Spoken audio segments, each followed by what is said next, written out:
Okay, this is something we've been looking forward to for a very long time. We decided to plan one of the keynotes at the conference to be a keynote with a difference. So I'd like to introduce you to Taskeen Adam, Judith Petta, and Caroline Kuhn. These three women are from the Global South, but far beyond that, they are women who are engaged deeply with questions of peripheries, global versus local tensions and possibilities, and inequality, both within contexts and across contexts. And Laura and I both feel that this doctoral work that all of these three scholars are engaged in, they're doing this in ways that illuminate key issues around open education for us all. So what we've done is we've structured this keynote panel in a way so that we're going to ask each of the panelists to share a little bit about themselves and their work, and then we'll open up for questions so that you can ask questions individually and together. But really briefly, before we ask you to introduce yourselves, we would like to explain, as we do with all the keynotes, why we invited each of you. So Taskeen Adam started her professional life as an engineer, founding projects and a startup. She changed tack, however, and her current work is rooted in a conviction that historical injustices, cultural imposition, and economic dependence play a pivotal role in education. Judith Petta has a background in sustainable human development. She works as a lecturer and a mentor, and one of her many goals is changing the lives of girls in Kenya through education. And finally, Caroline Kuhn has been a teacher for her entire adult life. Yes. Firstly in mathematics, more recently in educational technology and sociology, and she is motivated in everything she does by a passion for combating structural inequality. So welcome to all of you. We're so delighted that you could be here for the keynote. And we'd like to start by asking you to please introduce yourselves. Great. Thank you so much, Catherine and Laura. So if any of you came to my presentation earlier, I talked about the embodiment of knowledge, and in many ways my research is an embodiment of my life experiences. Firstly, growing up with the inequalities in South Africa, and then being a student at the elite University of Cambridge. So my research intersects with the conference theme at two levels. So the first one is at a philosophical level, where I talk about digital neocolonialism and MOOCs. And so I define digital neocolonialism as the colonization of online space by hegemonic powers, which could be corporates or countries, as a means of indirect control over marginalized groups or countries. And the second angle is something that's much more practical, where I look at building an inclusive framework for online education that draws on theories of decolonization and social justice that's linked to my work in South Africa, my field work in South Africa. Thanks. And I'm Judith Petta. I'm from Kenya, and I'm very passionate on the issues of improving quality education among the rural dwellers. Personally, I grew up in the village lifestyle, and in the rural, we have a lot of challenges, a lot of differentiations. And the first time I saw electricity was when I came to the main city. So there's no power, there's no electricity, and therefore there is no internet. But life has to continue. Education must be attained. You like it or not, there is nothing you can do with education, which is power. So I attained all my education achievements through chances. From well-wishers, because of our background. Growing up as an orphan was not very easy. But I am where I am because I had the passion to ensure that people attain quality education that is going to provide social transformation, and of course, making people live decent lives. My PhD study is very related to the theme of this conference, differentiation in the use and access to open educational resources, and this is within 3 countries in Africa, Kenya, Ghana, and South Africa. And this conference is very important for me because I'm going to share with you on how we can enhance quality education through equity, inclusion, and diversity. Thank you. And I'm Caroline Kuhn. Thank you for this invitation. It's incredible for all of us. So I was born in Venezuela, but I have German parents. And in Venezuela, having German parents and having a German upbringing is a privilege by default. A thing that made me very, very uncomfortable, and I never felt I was in the place where I wanted to be. And that inspired me always to pursue what I could in order to see how I could do anything for that inequality where I grew. Venezuela is a very unequal country. That same inequality and that same really unevenness in society brought me then to Europe, back to my German roots, I would say. And very funnily enough, here in the UK, well, not here, but in the UK, I engaged in my research in the same issue, a bit different, but how can we raise students' voice? How can we hear to these kind of marginalized voices that little people pay attention to? And to whatever conference I go, there is very little always done around students' voice. So I think that my values they don't have frontier. And so I think with that, I end this first part. Thanks so much for that. Can you each tell us about some of the challenges that you have experienced and faced? Okay. So in my research, I'm challenging whether openness is innately and unquestionably good or unquestionably beneficial. So one of the main concerns for me in terms of openness is that in its well-intentioned philanthropic attempts to strive for universal free education to all parts of the globe, we often assume a one-size-fits-all model to diverse populations from different worldviews and different material contexts. And this can actually amplify injustices because the producers of online content actually lie predominantly in the West, and the global South are seen mainly as recipients, and they don't have the financial means to become producers of content. So this leads to something that's quite foundational in my PhD, and that is placing open education historically. So by this, I'm referring to the historical imbalances that are embedded in education systems and how they are now carried over and amplified in online open education.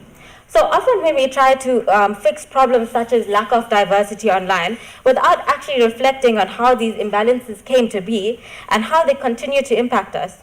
So we actually end up addressing the symptoms rather than the causes. So when I'm talking about these injustices, I'm not just talking about the material injustices such as lack of access to resources, but what I'm talking about is epistemic injustices such as what counts as knowledge and whose knowledge counts. And here I would echo the sentiments of Jan Derry when she highlights that while we are continuously improving our online pedagogies, little question is given to the question of knowledge, meaning our epistemologies. And this is what I want to bring to the forefront of openness. Now looking at open online education production, such as the heat maps produced by Araz, Suzanne, and Len, they really highlight the inequalities of open educational publications. And these maps are crucial in highlighting inter-country inequalities. However, we really have to be wary of the information that these maps hide. And as the authors allude to, many of the publications come from just a handful of institutes within these countries, and they don't actually represent the thoughts and views and practices of the country in general. Now, adding to this, we often fool ourselves into thinking that if we have representatives from many countries, like the panel right now, we have included diverse voices, but this is actually not true. Because in the age of globalization, we have elite and well-educated in all countries, just as we have marginalized voices in the US. So what I'm really trying to say is we need to look at intra-country divisions in class as well. And we need to focus on including marginalized voices on their terms. And that is something I'll get to in a bit. Now, I'm challenging the fact that people normally assume Africa as a country. Indeed, Africa is not a country. There is a lot of differences between the African countries that we really have to understand. And the openness has not embraced differentiation among African countries, and in fact, focusing on the universities that we have, we do not practice similar educational systems. They are very different. The focus to any curriculum is very different. the approach to research is very different, and therefore we cannot just assume. There is no universal understanding of openness in all the African countries. And indeed, such barriers that we experience, like the barrier to legality, the barriers to access, barriers to use and reuse, all this gives us an indication that African countries are not the same. While these barriers exist, how then can the users who come from the global south go beyond just reading and using the resources that are out there for their use? How then can we rebuild and also adapt these resources to help us in solving our local problems, identifying our local solutions to our local problems? Okay. And just to put you in context, my context is a very small sample of 20 students. And so it's just to, that you're aware that what I'm talking is in that context. So the question is, what does open look like in my context, which is a higher education institution in the UK, and it's really a fantasy. Students wanting to engage with digital practices is not enough. I think that there is a need to look deeper and what is really constraining that. And 4 things came out of my research. One of them is the conflicting emotions, anxiety, stress, not knowing what to do, uncertainty. And so those learning spaces are spaces of struggle more than any other thing. Technological infrastructure, so how do we go to these new tools? How do we speak these new languages? How do we embrace new roles and new norms? How do we communicate? What's sharing? How do we do that? All of that is a constraint, and not necessarily they know how to overcome that. We know from research that students have 3 ways in which they can approach learning. Normally, it's surface learning, what they do. Strategic, if we are very lucky. And in a way that is a problem when you want them to dig deeper and to explore and have an explorative mindset, is not there, it's not obvious, and it doesn't happen all the time. And to finish with, I would say, and the talk this morning couldn't be better for our talk this afternoon. We are really, the institutional culture and the institution is in a jail, I think, in this kind of marketization, I don't know how to say it, war as its best. The way in which we would need a culture that supports embedding, modeling these open practices is really difficult. I think we don't have it at all, I would say. So that's my context. Okay, thank you. One of the things that Laura and I wanted to ask each of you was your work is arising in very different contexts. Geographically, the granularity of the work, as you talked about, Caroline. But you're all bring forward this notion of the praxis of openness. So we just wanted to ask you to highlight how you're doing that in your work specifically, and maybe really highlight what you're doing in your doctoral research. So in responding to the challenges that I raised earlier about trying to include more local, more nuanced voices into openness, the question then becomes how? So how do we include, how do we recenter local in this big expansive place of openness, and where there are millions of locals to center and privilege? So in answering this, I've drawn on theories of social justice, decolonization, and liberation, and I particularly focus on the work of Jonathan Jansen. So what I do here is I draw parallels between his work in decolonization of education in South Africa, and I've mapped it onto the online space. So in the first movement, we talk about this absolute movement to replace all things Western and colonial with local ones, for example, African knowledge systems, in order to rebuild one's own knowledge base. Now, such a movement is crucial in establishing, developing, and strengthening marginalized worldviews. However, it can also lead to essentialism and nativism, and as Cheryl mentioned earlier, sort of throwing out the baby with the bathwater. Now, in the second movement, it's slightly different in terms of recentering one's education around local knowledges, such as Afrocentric knowledge systems, while still acknowledging other models relative to it.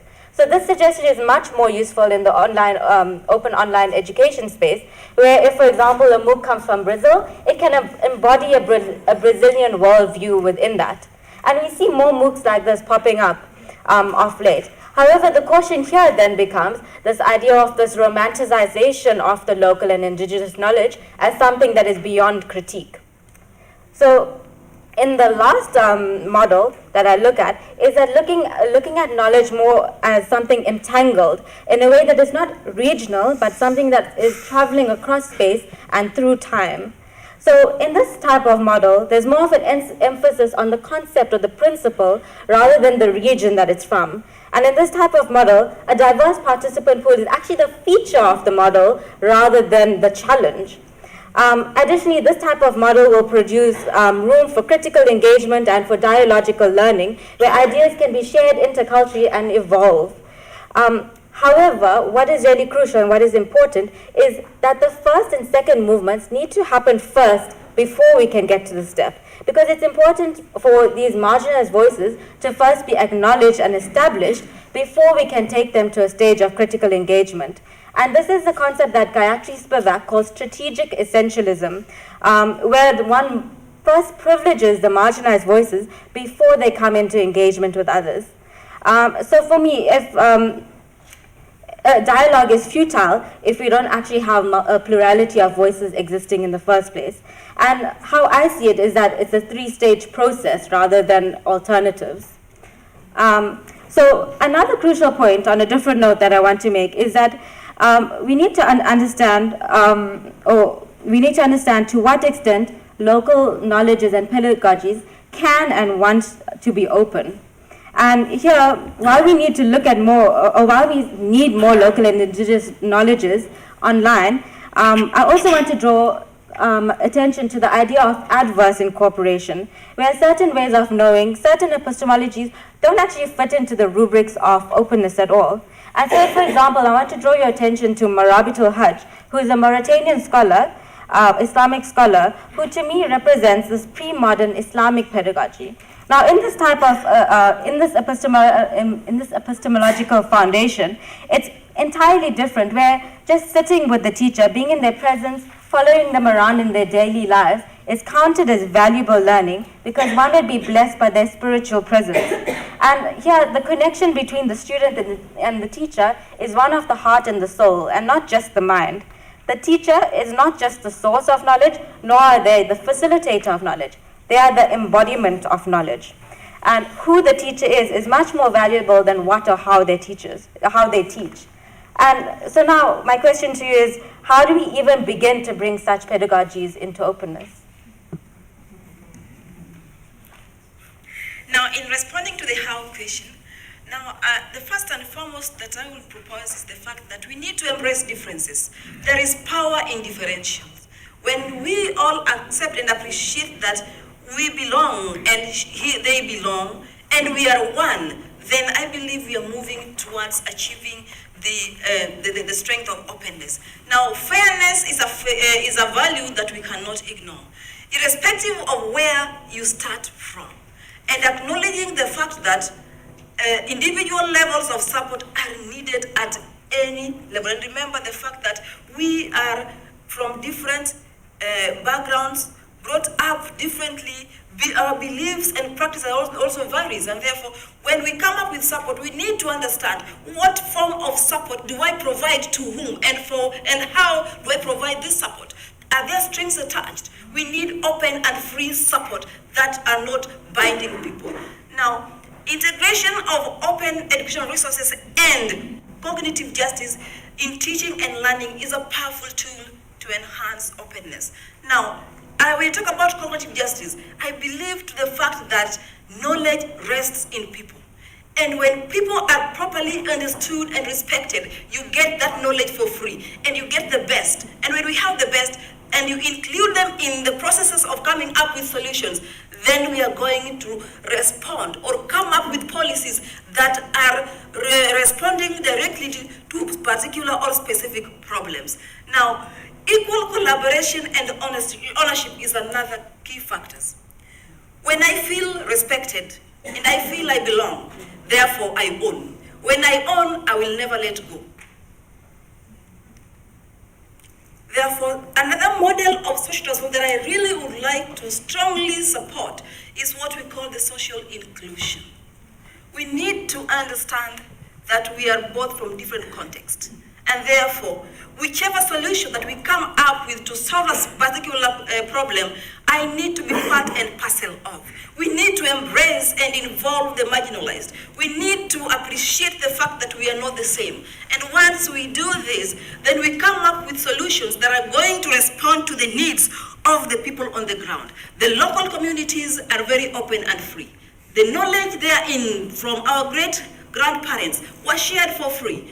And there were no strings attached to this knowledge. I would rush to my grandmother to tell me how I will be a wonderful woman to my husband, how I will build that family. I would pay nothing to my grandmother.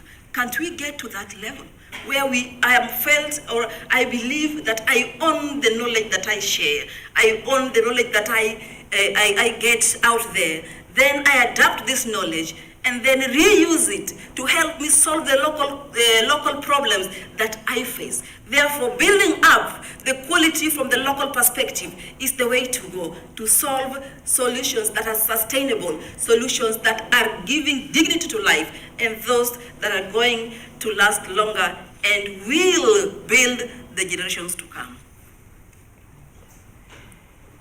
So going back to the micro picture, which is my research, and responding to the challenges, I have seen in my data and in my students and in my group of people that students aspire to a better and more sophisticated digital practice. They acknowledge the need and they want to improve that. So the way I have thought that could be done is rethinking and redesigning curricula, but paying special attention to space. I think space is a really important construct and is a really important thing that we should think about. Actually, I think what I see in my maps is disjoint spaces between the personal space and between the institutional space, and you will see that. So these are the maps that I got from my participants. As you see, that is the visitor and resident approach that David White and Alison Lecornu did in 2011. Thank you, David White, if you're around. It's a great resource to work with. And students mapped the tools with which they engaged, and they then explained why they did it and what motivated them to do what the maps say. And what we can see here is how incredibly populated the personal space is, and how incredibly scarce and desertic the academic or institutional space is. And that really caught my attention. Why is this so? Why do we see these maps that don't have one tool even? And it really is a thing that I'm putting all my intellectual energy into finding out why that's happening.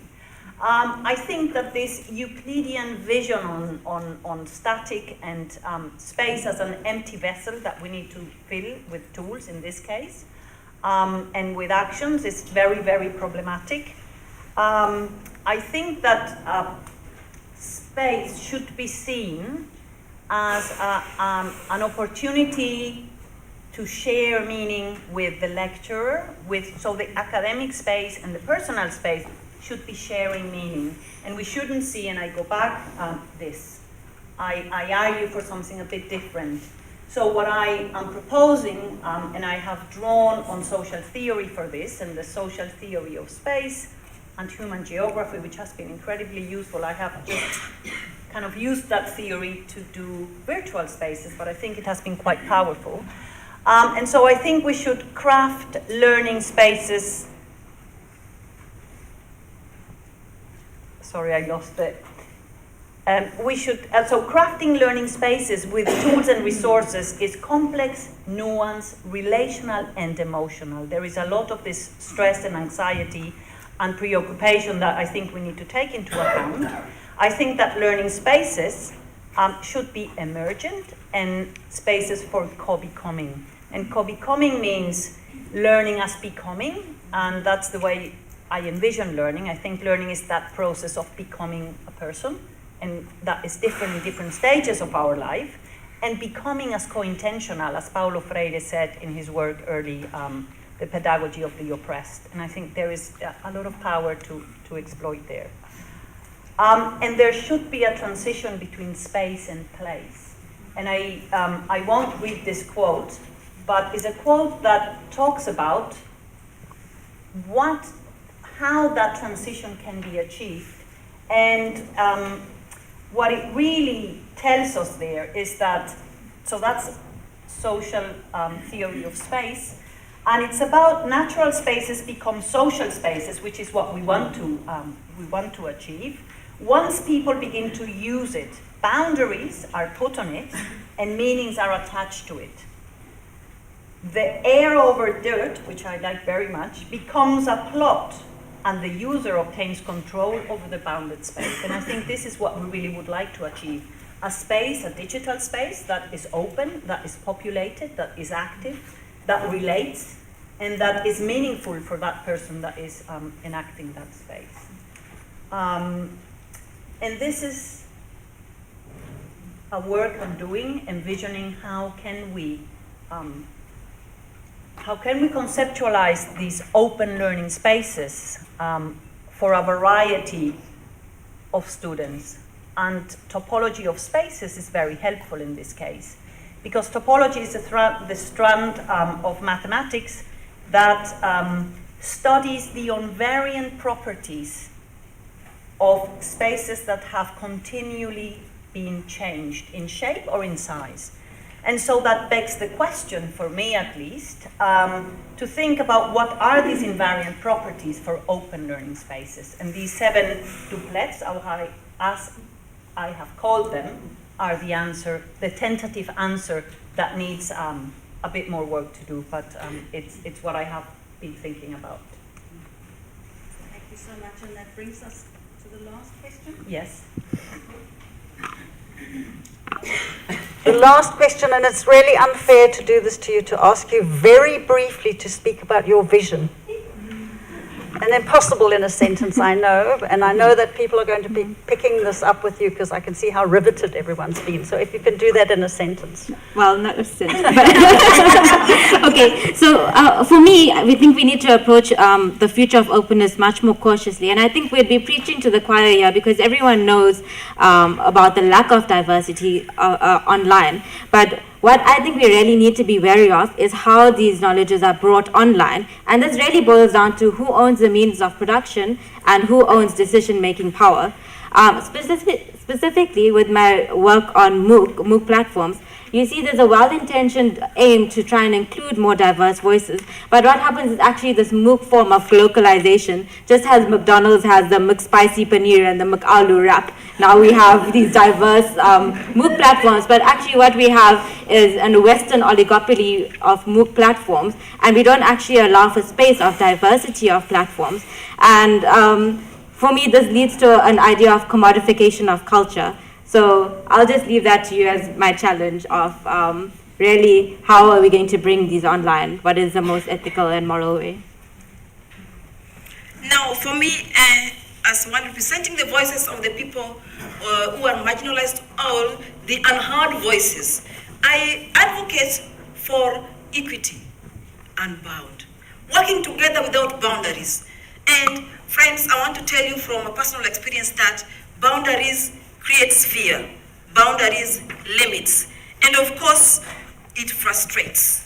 As an open scholar, I felt like climbing the walls to get to an open conference out because of certain boundaries.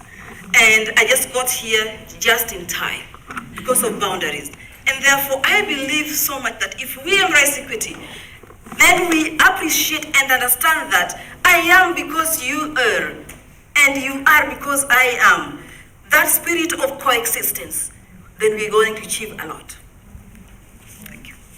And I'll close this with Brian Matter's illustrations were just brilliant, saying that open is an attitude, but I don't think it's an attitude that is natural, that will just arise because life is nice. I think we need to work on it. I think we need to design for open, so for that attitude to open to arise and to flourish in a space that is thought and designed for that openness in a way.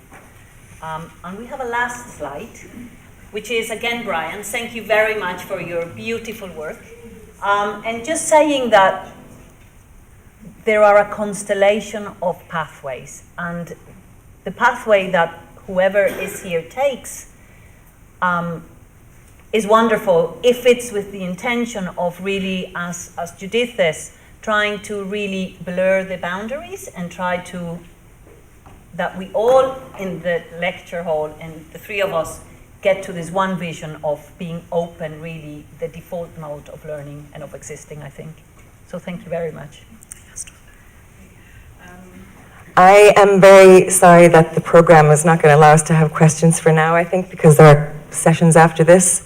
But I think thank you seems a really inadequate thing to say for what you've just shared with us, and I'd like everyone to just express their appreciation to our panel.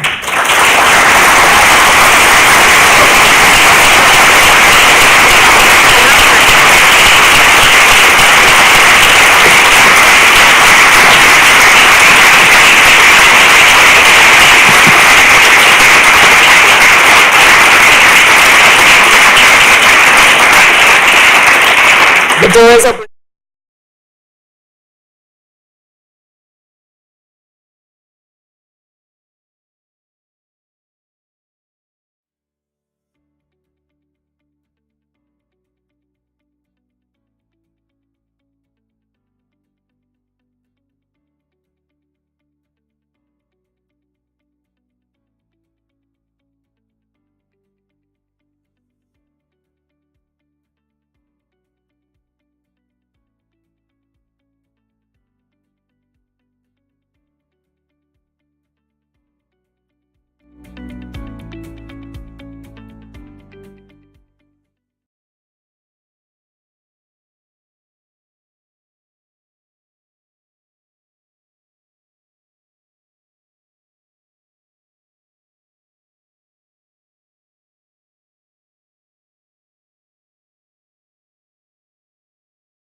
Killer sperm, blue and humpback. These are some of the whales of Galway Bay. Come see these beautiful, intelligent creatures hire Pigoggy Webster for all of their academic projects. That thing they do with the tail, that's them dancing in happiness at another successful project by Pigoggy Webster. You're not going to need a bigger budget. You're going to need PigoggyWebster.com.